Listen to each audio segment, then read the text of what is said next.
Good day, Ms. Tulio. Presented to you right now is the group's position paper. What is missing in the 1987 Constitution? Let's start about the six constitutions of the Philippines. In total, the Philippines has had six constitutions ever since the proclamation of independence. Firstly, the Biak na Bato Republic created the first revolutionary constitution on June 12, 1898. Secondly, the Malolos Constitution was established as the official first republican constitution in Asia, where it was drafted and adopted by the First Philippine Republic from 1899 to 1901. Afterwards, the constitutions of 1935, 1943, 1973, and 1986 were established to enhance the Philippine Constitution, resulting in the current Constitution of the Philippines, which is the 1987 Constitution.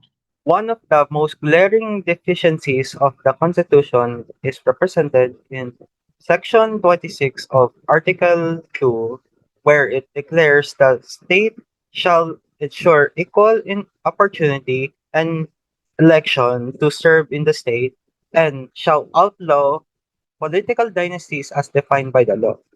This condition, however, makes the condition or section futile, as there are no methods in the Constitution that tries to obstruct any political families from joining the government. Revising Section 26 of Article 2 is not to obliterate the original concept of the section, but rather to import into these democratic ideals, as it involves the substitution of strictly declarative principles with concrete self-executing mandates, which enforce both accountability and inclusion.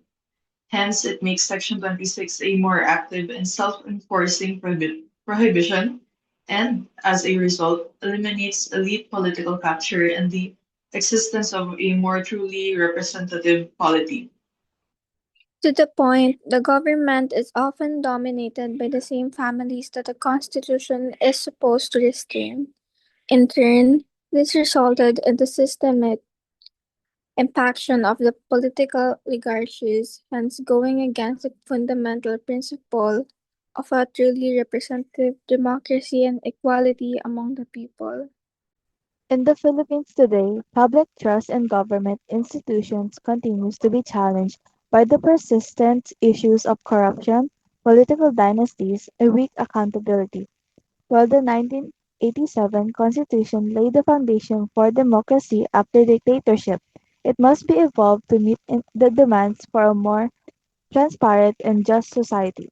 Adding provisions that strengthen anti-corruption safeguards, limit political dynasties, and ensure independent oversight can make the Constitution more trustworthy and resilient.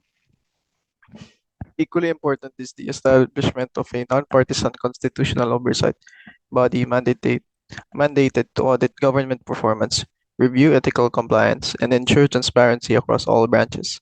This institution will this institution would act as a continuous check on power, ensuring that laws serve public welfare rather than private interest.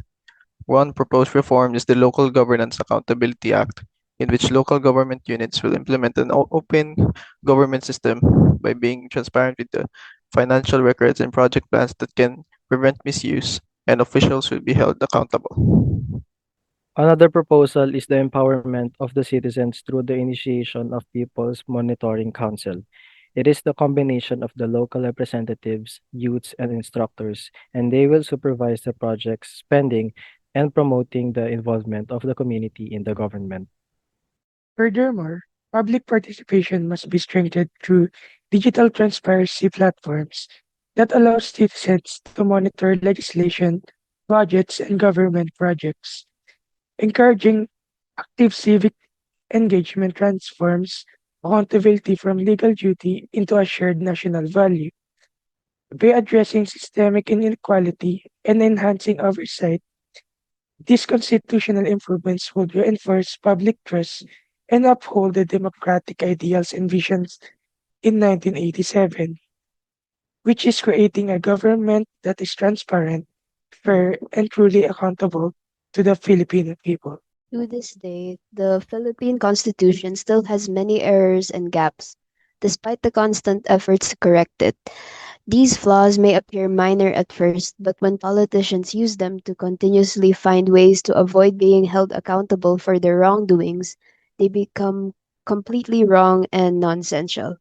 However, it is not too late to change the current constitution of the Philippines. Many people can provide ways to either change or add something functional to the Constitution to make it more responsive, more trustworthy, and less susceptible to corruption. And that is all for today. Thank you, Mom Baleo, and thank you, everyone.